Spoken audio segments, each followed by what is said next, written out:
साथियों, देश की नई न्याय संहिता अपने आप में जितना समग्र दस्तावेज है,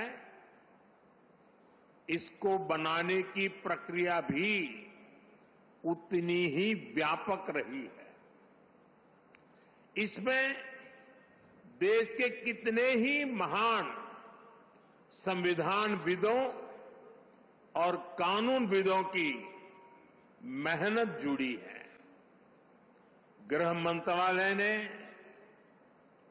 इसे लेकर जनवरी 2020 में सुझाव मांगे थे।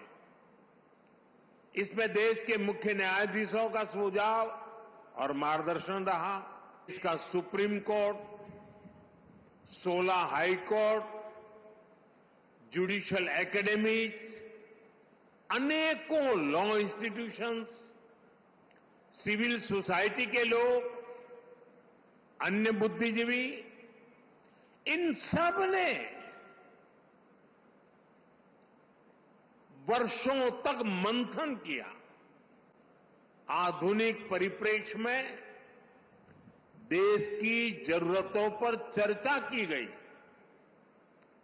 आजादी के 7 दशकों में न्याय व्यवस्था के सामने जो चैलेंजेज आए, उन पर गहन मंथन किया गया। हर कानून का व्यवहारिक पक्ष देखा गया।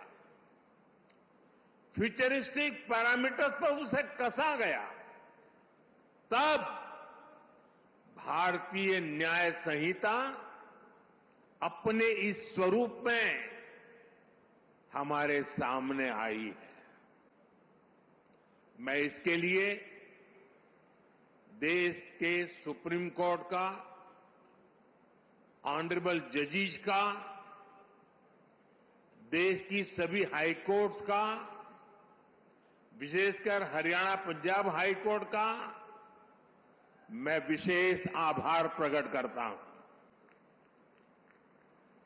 मैं बार का भी धन्यवाद करता हूं कि जिन्होंने आगे आकर इस न्याय संहिता की ओनरशिप ली है। बार के सभी साथी बहुत बहुत अभिनंदन के अधिकारी हैं। मुझे भरोसा है सबके सहयोग से बनी भारत की ये न्याय संहिता भारत की न्याय यात्रा में मील का पत्थर साबित होगी। साथियों, न्याय संहिता समानता, समरसता और सामाजिक न्याय के विचारों से बुनी गई है। हम हमेशा से सुनते आए हैं कि कानून की नजर में सब बराबर होते हैं, लेकिन व्यवहारिक सच्चाई कुछ और ही दिखाई देती है। गरीब, कमजोर व्यक्ति कानून के नाम से डरता था। जहां तक संभव होता था, वो कोर्ट, कचहरी और थाने में कदम रखने से डरता था।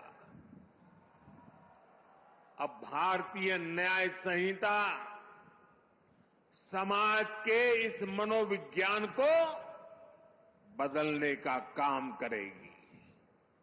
उसे भरोसा होगा कि देश का कानून समानता की, इक्वालिटी की गारंटी है।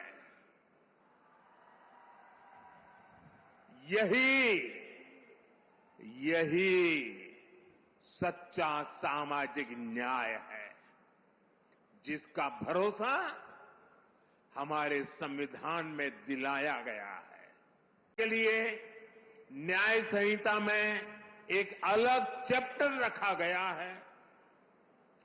वर्क प्लेस पर महिलाओं के अधिकार और सुरक्षा, घर और समाज में उनके और बच्चों के अधिकार।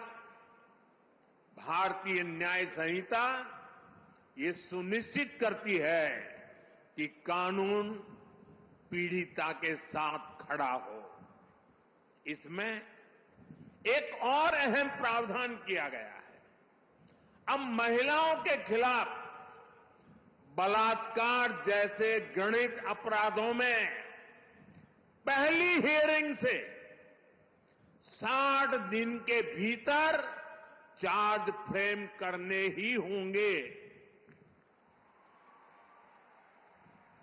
सुनवाई पूरी होने के 45 दिनों के भीतर भीतर फैसला भी सुनाया जाना अनिवार्य कर दिया गया है। ये भी तय किया गया है कि किसी केस में 2 बार से अधिक स्थगन एडजमेंट नहीं लिया जा सकेगा।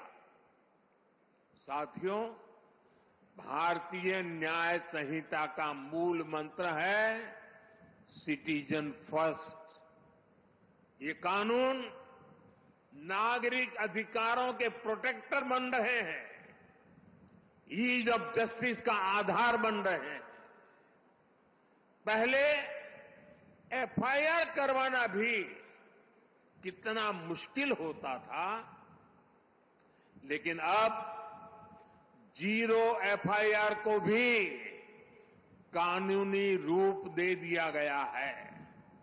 अब उसे कहीं से भी केस दर्ज कराने की सहूलियत मिली है। एफआईआर की कॉपी पीड़ित को दी जाए, उसे ये अधिकार दिया गया है। अब आरोपी के ऊपर कोई केस अगर हटाना भी है तो तभी हटेगा जब पीड़ित की सहमति होगी।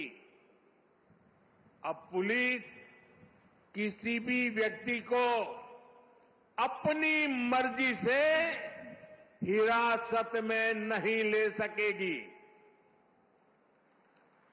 उसके परिजनों को सूचित करना, ये भी न्याय संहिता में अनिवार्य कर दिया गया है। भारतीय न्याय संहिता